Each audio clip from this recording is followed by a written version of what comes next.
Hi there, this is Jen, and thanks so much for joining me today. Today I'm creating several cards using the Scrapping for Less mini release called Summer Floaties. And Teresa over there at Scrapping for Less contacted me and asked me if I would be interested in creating some cards, and of course I said yes. So this is a stamp set. It again is called Summer Floaties.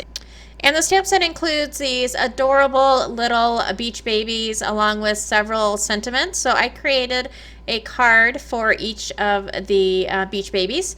And then along with the Summer Floaty stamp set, there is this paper pad, which is double-sided. It's got some really cool water backgrounds. I really love that kind of pool bottom background right there, along with some summer treats. There's some pizza, some watermelon, and that watermelon goes really good with the little summer baby that's holding the piece of watermelon, or it could be a piece of pizza. So for this first card, I'm going to go ahead and do a little beach scene.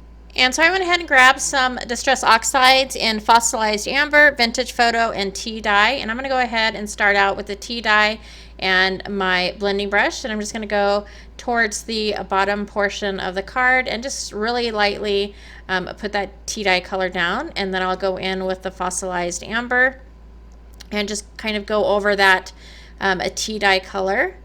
And then for the darkest color, I'll go in with the Vintage Photo and put that mainly around the edges. But I'm also going to use the Vintage Photo to put in some sand. And all I'm doing is I dip it in my ink pad and then just pounce it. So I'm just pouncing it up and down, not blending or doing a circular motion, just pouncing that blending brush up and down to kind of just pounce on some sand, hopefully. And then for the skyline, I'm going to go ahead and use the Distress Oxide in Tumbled Glass. And I'm just doing it darker towards the top and fade out towards the tape line. And then I spritz that with water and blot that up with my paper towel. And I also take some of the Vintage Photo and wet it down to make some more sand granules. And then I also add some shimmer spray to add some glitter to the sand. And then I am taking that piece of pattern paper that is this really pretty blue ocean color, and I just kind of made a curve on the bottom just with my scissors. And then I'm going to adhere that small main card panel to this tan piece of paper, and then those both will be adhered to my blue background. And then I also did heat emboss, stamp and heat emboss the Summer Girl sentiment, and then added this cute little girl with the umbrella. These first two cards I do alcohol marker coloring, which I do not put in at all because it's something that I am practicing and it takes me forever. So I'll show you a watercolor card for my third card, but these two I just went ahead and colored them up and then ran them through my lovely scan and cut and used them in that way.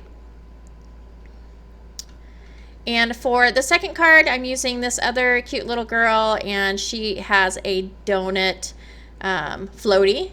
And so I'm using the two pieces of pattern paper, the one with the donuts that coordinates with her little floaty, and then I'm going to use another piece of the water pattern paper. This is probably my favorite piece of the water pattern paper just because it looks like a pool bottom, so it looks really cool. So I'm just adhering those pieces to my card panel, and then I'm going to go ahead and take these Crazy Creations strips, and I'll be placing that in between the two pieces of pattern paper just to make it look like it has a really nice transition. I like the way that it outlines that pool paper.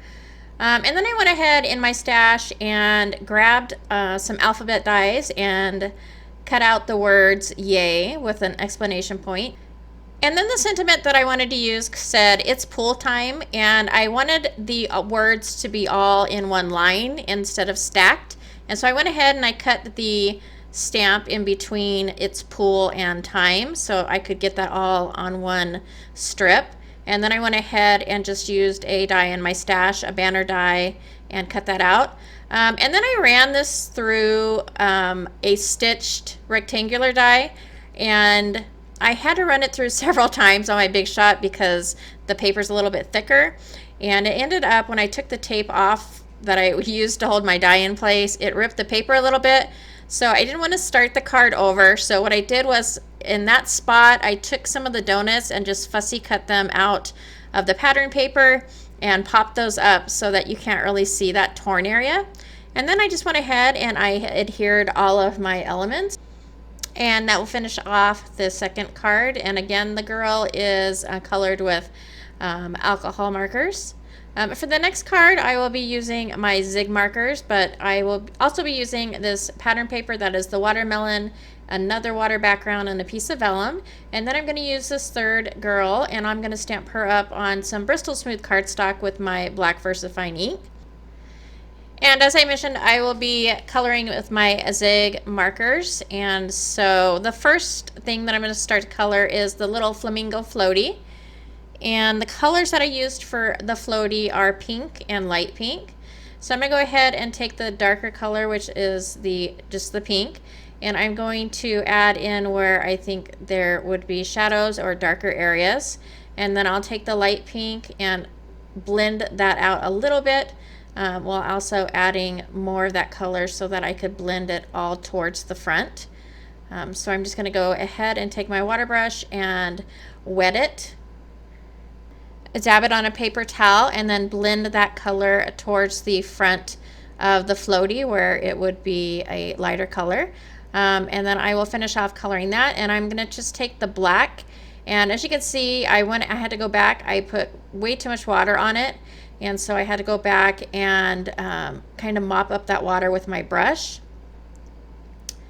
And then for her skin, I went ahead and colored with the colors oatmeal and pale pink. And then I'm just bringing in some green and red to color the watermelon, but you can also color that as a piece of pizza, and that would work as well. Next, I'll move on to the hair, and the colors I'm using are medium brown, which is the darkest, and then I use beige, flesh, and oatmeal, which are the lighter colors. So I'm just going in with the darker color and putting it where I think the darkest areas of the hair will be. I am not super familiar with hair coloring, and so this was good practice for me, but I just called on my memory for all of the videos I've watched of other people coloring hair, and it helped somewhat. So it's by no means perfect, but I'm okay with how it turned out. After I finish watercoloring the hair, I do go ahead and let it dry and go in with my darker brown colored pencil to kind of get those darker areas to be a little bit more defined than what they are with just the watercolor. And so I'm mainly trying to put that colored pencil around the bun area of her hair, and then also on the areas where there is already a predetermined line from the stamp, so that was easy to follow. And then I took a blue colored pencil and colored her glasses in, and then added some highlights on the image with my white jelly pen. And so I'm going to go ahead, I have adhered the girl, or cut the girl out with my Scan and Cut, and then I have adhered her to that piece of vellum, and then I popped up that piece of vellum to go on top of that water piece, added the sentiment that says, "Have a bright sunny day." I also added that cool little watermelon embellishment from Dress My Craft along with a few sequins, and that will finish off that card as well as the series of 3 cards for this video. I had a lot of fun working with the stamp set and these papers. They are super adorable. And I encourage you to go ahead and check out the Scrapping for Less website for these products, as well as lots of other products that are in the shop. And as always, if you liked this video or found it informative, please go ahead and give me a thumbs up. Have a wonderful day. Thanks so much for joining me, and I will catch you next time.